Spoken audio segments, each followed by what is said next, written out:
Hello FPL managers, yes, we're back again with another video for the Fantasy Premier League 2021-22 season. You see the title, you see the thumbnail, is the very early look at our Game Week 4 preview. We're going to take a look at how well we did in Game Week 3. We're going to look at our transfer plans and captaincy picks. It's the international break, and we're not going to have any games this weekend, but we probably would have a lot to talk about because Cristiano Ronaldo is back in FPL, and there's been a lot of changes, a lot of transfers, a lot of movement, and probably might affect our plans as well, but we'll get into that. So let's get straight into business.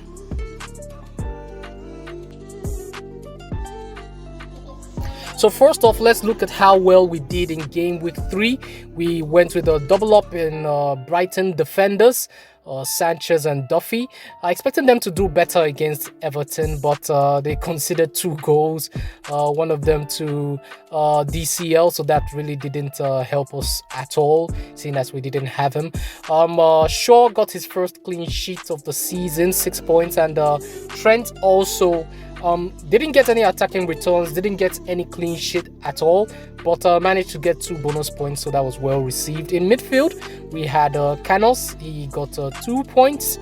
Fernandez blanked, which was quite good for us because we didn't go ahead to captain him, but a lot of managers did. I think he was the most captained player for Game Week 3, so it's good that he blanked, while our captain, Heung-min Son, he got 10 points. We doubled up to 20, so we stuck with our plan, and it seems like this season so far, sticking with our initial plan has worked out quite well for us. So we stuck with Heung-min Son, and he got us all the captaincy points. And Salah, he scored a penalty against Chelsea, so he got 10 points, which was really good. Barnes is yet to offer us any points whatsoever, so he disappointed once again. And at home to Norwich, that was completely unexpected. So he's definitely on the chopping block. Strike force, we had Antonio. He's still on form, still dropping in the goals non-stop, and that's got us 11 points. And Tony eventually rewarded us with a goal. Finally, the Brentford striker scored a goal and ended up with 6 points against Aston Villa. So that totaled up to 66 points this game week, and it took us to 223 points for the season so far. Got us a green arrow, even though not as big a green arrow as we were hoping for. We were thinking about getting into the top 500k, but this only landed us around the 758k, somewhere around there. So it's still a green arrow, and we'll take it. So we'll go again in Game Week 4 and see if we can get closer and closer and closer to that top 100k target of ours. And so this is our team, and this is how we finished in Game Week 3. Prediction league picks for Game Week 3, we went with Son as our premium attacking asset, Antonio as our mid-range attacking asset, Cancelo as our premium defensive asset, and Soyuncu as our mid-range defensive asset. And of all 3 of them got us points. Son with 10, Antonio with 11. Cancelo kept the clean sheet against Arsenal, as we suspected. Arsenal finding it very difficult to score goals, so that was a wise pick. And Soyuncu conceded and didn't get us any points whatsoever. So this is how our prediction league picks went. So 3 out of 4 of them were successful, so that's 3 points. For us, Game Week 1, we only had 2 successful. That was 1 point. That was a draw. And in Game Week 2, we had three of them successful, so that was 3 points. Now we've added another 3 points to that, so that's a total of 7 points so far in the prediction league. So that landed us at number 2 on the league table. So that's quite good. We are pushing higher and higher, closer to top of the league. So that's how we finished for the prediction league for Game Week 3. As for Game Week 4, I think we should go with Cristiano Ronaldo. Yes, he's back on FPL, and he's definitely going to be in a lot of people's teams. If you're not planning to wildcard like me, then we have to just brace for the impact, because I wouldn't be surprised if he scores a brace in that game against Newcastle. And for our mid-range attacking pick, we've gone with Mount. He's facing a very, very easy fixture at home. And Digne is our premium attacking pick for Everton, and Tierney is facing Norwich in game week 4, so we went with him. He can also possibly get us attacking points. So this is our 4 players: Ronaldo, Mount, Digne, and Tierney. So these are the 4 players we're expecting to get us points for game week 4. Okay, so that's our prediction league picks for game week 4. Our transfer plans for game week 4.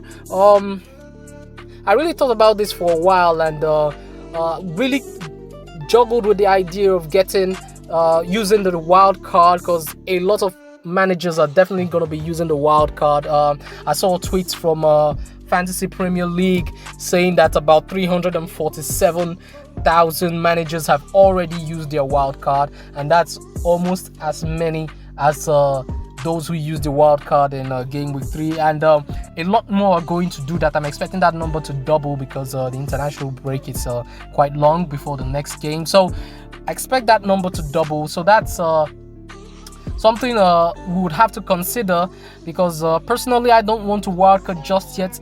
I'm thinking about going the long way to get a Cristiano Ronaldo in. In fact, eventually I might have Lukaku as well. It all depends, but Manchester United have better fixtures than Chelsea for the next 3 game weeks, so I'm gonna go with trying to get Cristiano Ronaldo probably for the Aston Villa game at home. Probably I'll have him by then, but that would involve taking hits, probably a -8, to get to Cristiano Ronaldo. So I'll have to downgrade a couple of positions to get there. But if I was to use the wild card, this is what my team would look like. Okay, I would have Sanchez and Backman as 2 starting goalies at the back there, and continue to rotate them depending on how good their fixtures are. In defense, I would go with White, because Arsenal seem to have a fixture turn their next few game weeks. If you actually look at them and consider it, these are really easy fixtures. They are not going to be facing Manchester City and Chelsea every game week. These ones are quite easier, and they have a higher chance of getting results from these other games. So they have a fixture turn. I'm going for them. In fact, I've doubled up with Smith Rowe in midfield. The rest of the defense, we stick with Duffy and Trent Alexander-Arnold. Downgrade to Williams, and then getting Kufal. So the defense most weeks will be White, Trent, and Kufal. And then in midfield, we're going with Smith Rowe, like I said, Bissouma, Salah, Torres, and Allen. We'll just go with Smith Rowe, Salah, and Torres, because they're the ones who are most likely to get us points for the next few game weeks. And then in attack, we have Ronaldo, Lukaku, and Antonio. So it's going to be more like a 3-4-3 or a 4-3-3. Okay, Duffy would most likely start, so he will be the 4th defender if we need to play him. And then in midfield, Bissouma, we just hope that he would once again get points just in case, because he's a guaranteed starter, so he would definitely have chances to maybe nick an assist here or score a lone goal there. So it's gonna be a 4-3-3, and this is what I would have gone with if I was going to activate that wild card. Okay, but I don't think I want to, at least not at the moment. Between now and game week 4 deadline, things could change, and then I probably could. It all depends on information coming in, but right now I'm not gonna do this. I'm just gonna go the long way. So I'm gonna start taking the hits and building towards getting Cristiano Ronaldo in. So in that case, we've gone with taking out 2 players who haven't been performing for us at all.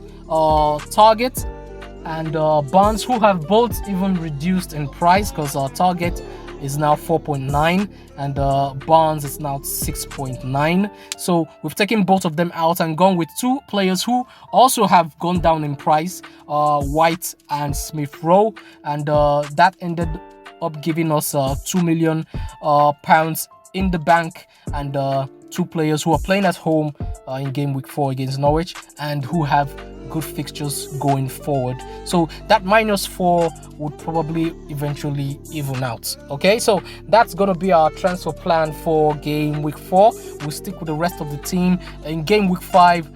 I think I will probably not take a hit, and then in game week 6 then I'll bring in Cristiano Ronaldo. So we'll get to that when we get to that bridge.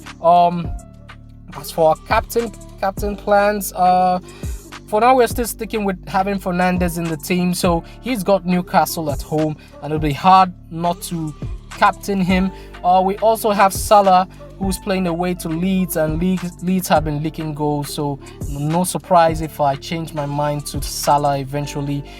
Son also has an easy fixture against Crystal Palace, and Antonio is another player who has a good fixture. He's got Southampton, but for now I'm going with a player who's playing at home and leaving it on Bruno for now. If there are any changes, definitely I'm going to let you guys know. Always let you guys know on my Twitter account at FPL Vendetta. Don't forget to follow me on there. Don't forget to like and subscribe this channel. We're trying to build the subscriber count. We're getting bigger and bigger, so thank you to all the new subscribers. Don't forget to follow me on Twitter, and of course I'll catch you guys on the next one.